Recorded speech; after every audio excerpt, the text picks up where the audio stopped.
Yo, what is up YouTube? My name's Aaron and today I am bringing you the world record for first room challenge on Shadows of Evil. Now, I did miss out on recording rounds 1 through 3 just because people I were playing with just said, hey, are you recording? And I looked over and I actually was not. So, good thing is the other people in the game were recording. Actually, hey, I'm Tyler, was recording. The person I got the 97 with. So right here, this lobby is filled with all 90 plus gamers. I played with Anxiety Balls to get a 93, and Hey, I'm Tyler to get a 97, which is the world record, which will be uploaded or updated here very soon whenever he decides to go ahead and go on Zombie Records and upload. Now, I do not think we're going to upload this because it is the world record, because our round 12 is newer than the old round 12, but we did tie for first place. So we're going to try to hit maybe, I think 15 is when 3 mark was spawned, and if we can beat 15, we will hold the record for a very long time. So if we can get a 16, we'll probably have the world record for at least the life of this map, you know, until the next map comes out, and possibly even the life of this game, because as you're gonna see, dealing with 1 Margla is pretty difficult, and dealing with 2 is near impossible. So whenever you get to 3, it's no joke. So once we pass 12 and get a 13, we're gonna hold it for a little while, but definitely whenever we pass 15, it's going to be amazing. Now, as you're gonna see here, I did end up getting the ray gun from the pod. So the strategy for this map is everyone needs to buy the pistol on the wall, and everyone needs to have quick revive, and basically you need to have 3 to 4 people, and 2 people sit in the back like we are right here, just repairing windows, killing zombies in these windows. And if you can't see behind me, but Anxiety Balls Chad is behind me, he's repairing the window, doing the same thing I'm doing. And what happens is Tyler over there, he's running, just went down, bad way to start. Oh, this was before the new strategy. So Chad's running and Tyler is doing the back. And I think right here we switch up because we see that Chad just can't handle the running. And I think once Tyler gets in there, everything starts going fine. So this is good. So what happens whenever you get revived, you can only revive 1 person whenever you're in the beast.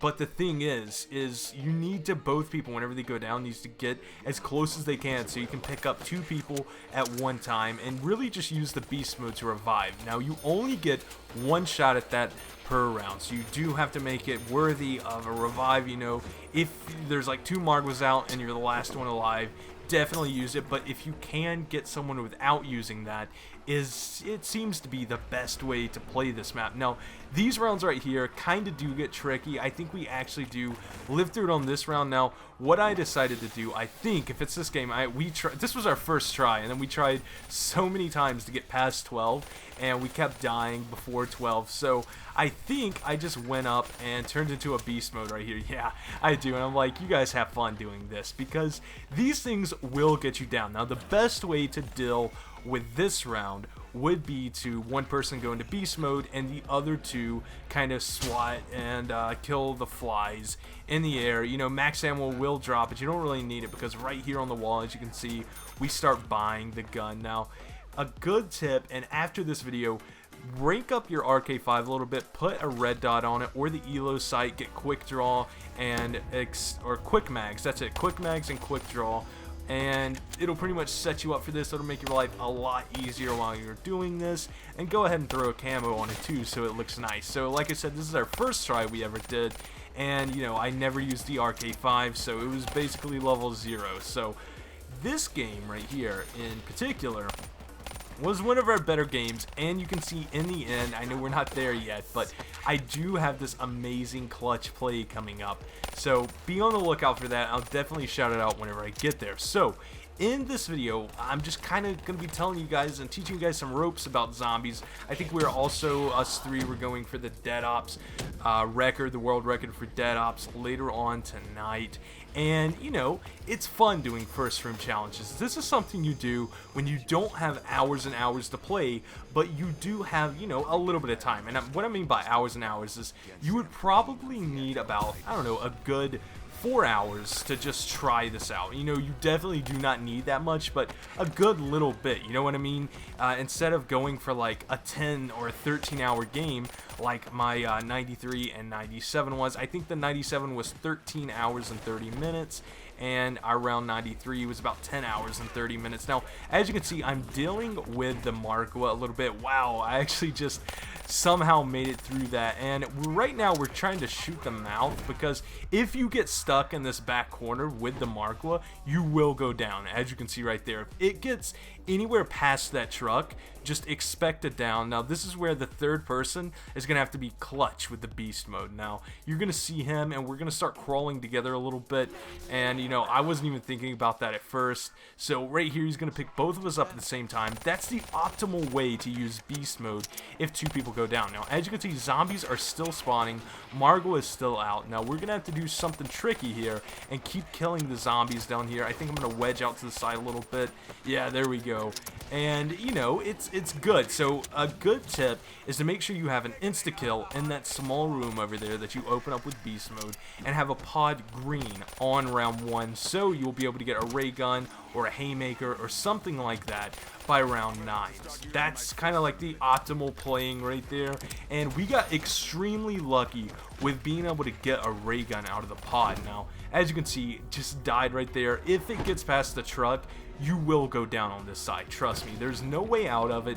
You're just dead. And he's going to come over here, revive us both. It's going to be a nice clutch, and I think Margwa just died. Yes. So now this round right here is extremely difficult. This is the wraps round, and we have went down so many times after the fact on wraps, especially whenever everyone tries to get in one corner. Now, we got lucky with an insta-kill on this round, but if we did not have that insta-kill, this round would be much more difficult, because they do just come at you and start blowing up all around you. I think it takes maybe 3 Margwa or 3 meatball hits, and whenever you die, and if you guys have played this before, you know like 6 are coming at you. So this round is a little difficult. I call them zombie wraps because they're wraps in multiplayer.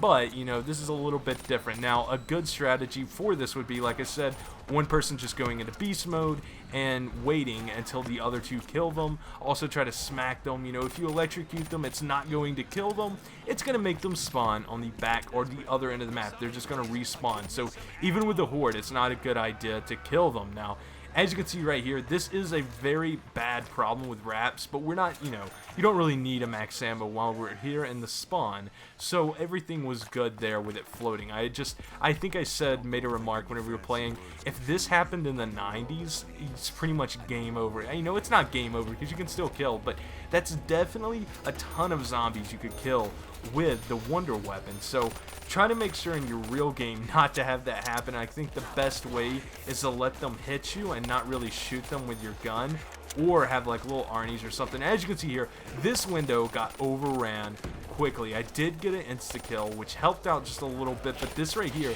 could have definitely downed everyone in this lobby just from me letting my zombies out, because what happens is one person will get hit in the back, and then, you know, you go down, they go down, and it's up to the third person to clutch. Now, I would recommend you have at least one decently skilled person in the lobby. Now, we have 3 people in this lobby that are skilled at zombies, I would say, so it made it a little bit easier. So if you're not too good at zombies, I would not try this, but this is a very good way at getting good at zombies. I used to play mini games like this in zombies to get me where I'm at now. It makes you be able to play and not have, you know, downs, or, you know, not really downs, but just be able to clutch without jug and be able to pick people up in tight situations. Now, this round right here, we could have gotten past 12, but actually what happened was whenever Tyler went down, he killed the last zombie, and it made the round end, and it made it switch over to 12. Now, that's not a good thing. I know I just went down right there. Margwas are really hard. I'm about to get revived, but the thing is, you need to kill these things with 1 zombie left. Do not start shooting the heads off as soon as they spawn. Try to get 1 person to walk it around and the zombies, and then people in the back. See right here, okay, so he goes down, and I know I have to do something, because if you get stuck back here in this corner, then, you know, it's crazy. And as you can see, this amazing clutch right here, the pickup clutch, and I don't know, just sliding around zombies really works in this game. So I'm going to go back here and I'm going to try to get Chad. I think this is where I accidentally dropped the revive. No, I do not drop the revive. Good enough. So it's insta-kill, right? He goes down, and he kills the last zombie, which means the round ends. So that's not a good thing. We needed to kill these 2 Margwas while the round was still up. As you can see right there is the last zombie, and he kills it. Maybe he thought I was about to get trapped or something. Ends the round, and it makes round 12 difficult to do. But the good news is we did get a ray gun, and if I couldn't, like, I hit a nuke and somehow I got stuck long enough to go down, and it just wasn't good. I think Chad's about to go down for sure. Yes, like I'm saying, if you get stuck in that back corner with a Margwa, you are done. So let's see what I'm gonna do here. This is all new to me. All right, run into zombies, dead. Now I think this is not where we die. I know for sure. I don't know if he uses a afterlife. I can't tell if there's one there or not. But okay, he's getting Chad for sure with the beast, and we're gonna try to crawl together. And what he's doing right here is waiting for all the zombies to group together on one side of the map, so whenever I stand up I can instantly go over here and pick the pod. Now this right here is the clutch play. I actually got the ray gun, and I had to pick up Chad really quick, and this is where everything got haywire. Whenever he went down right there, I had to kill these zombies, and I didn't want to kill them all because I didn't want them spawning out of the windows while we were back here. So I tried to run around. Somehow I made that. I got the nuke, and they did not instantly die. So I go down. So hopefully you guys enjoyed this video. Hopefully I taught you a little bit on the journey of this video. My name's Aaron, and I'll see you tomorrow with a brand new commentary.